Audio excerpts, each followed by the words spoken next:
হরে কৃষ্ণ। স্বাগত বন্ধুরা নতুন আরেকটা ভিডিওতে। তো এখন তো কাঁঠালের বিচির সিজন চলছে। আমরা তো সেই কাঁঠালের বিচির বিভিন্ন ধরনের রেসিপি করে থাকি। তো সাদা কোষাটা কাঁঠালের বিচির চারানো কিন্তু একদমই সহজ, কিন্তু এই কাঁঠালের বিচির লাল কোষা চারানো কিন্তু একদমই এখানে কঠিন বা ঝামেলা। তো আজ আমি একটা খুব দারুণ পদ্ধতি শেয়ার করব যে লাল কোষাটা একদমই কিন্তু সহজভাবে ছাড়িয়ে নেওয়া যায়, তারই একটা টিপস। তো আপনারা অবশ্যই পুরো ভিডিওটা দেখবেন। তো দেখুন বন্ধুরা, লাল কোষা ছাড়ানোর পর কাঁঠালের বিচিগুলি এগুলি একদমই কিন্তু পরিষ্কার হয়ে গেল, সাদা হয়ে গেল। তো এখানে নিলাম আমি উষ্ণ গরম জল লাগবে, গরম জল লাগবে। এই গরম জলের মধ্যে কাঁঠালের বিচিগুলো দিয়ে দিতে হবে। তো কাঁঠালের বিচিগুলো কিন্তু একদম জলের মধ্যে ডুবু ডুবু অবস্থায় রাখতে হবে। তারপর লাগবে ভিনিগার। এখানে আমি 1 চামচ ভিনিগার দিলাম, আর দিলাম লেবুর রস। দেওয়ার পর খুব ভালোভাবে নাড়িয়ে দিতে হবে। দিয়ে আমি এখানে ঢাকা দিয়ে রাখবো প্রায় এখানে 30 মিনিট ঢাকা দিয়ে রাখতে হবে। তো 30 মিনিট পর দেখুন বন্ধুরা, এই কাঁঠালের বিচির লাল কোষা কিন্তু অনেকটা নরম হয়ে আসলো।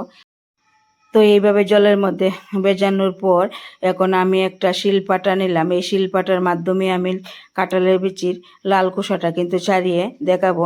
তো এই শিলপাটার পেছনের সাইডটার মধ্যে আমি এই কাঁঠালের বিচি দিয়ে দিলাম। পেছনের সাইডটা কিন্তু একটু অমসৃণ হয়, অমসৃণ হওয়ার কারণে এই কাঁঠালের বিচির লাল খোসা একদমই কিন্তু উঠে যায়। তো এইভাবে কিন্তু হাতের সাহায্যে এই কাঁঠালের বিচি এই শিলপাটার মধ্যে এইভাবে একটু ঘষতে হবে। খানিকক্ষণ পর পর একটু জল দিতে হবে। জল দেওয়ার পর এইভাবে কিন্তু বারবার একটু ঘষতে হবে। ঘষার পর দেখুন বন্ধুরা, একদমই কিন্তু কাঁঠালের বিচি খোসা উঠে গেল, আর অল্প অল্প রয়ে গেল। এখন আমি আবারও জল দিয়ে আবার খানিকক্ষণ ঘষে নিব। ঘষার ফলে কিন্তু এইভাবে খুব সহজভাবে কাঁঠালের বিচি লাল খোসা উঠে গেল।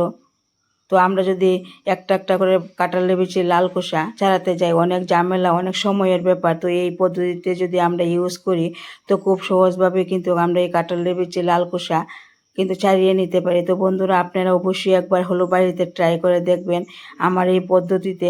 তো আমি কিন্তু এখানে সবগুলো লাল খোসা ছাড়িয়ে নিলাম। এখন আমি ধুয়ে দেখাচ্ছি। তো এখানে কিন্তু একদম খুব ভালোভাবে 4 থেকে 5 বার খুব ভালোভাবে ধুয়ে নিতে হবে। তো বন্ধুরা, কেমন লাগলো আমার এই ভিডিওটা? তো দেখুন বন্ধুরা, কাঁঠালের বিচি লাল খোসা কিন্তু এখানে একদমই আর রয়ে গেল না। তো আপনারা অবশ্যই একবার হলো বাড়িতে এইভাবে ট্রাই করে দেখবেন কাঁঠালের বিচি লাল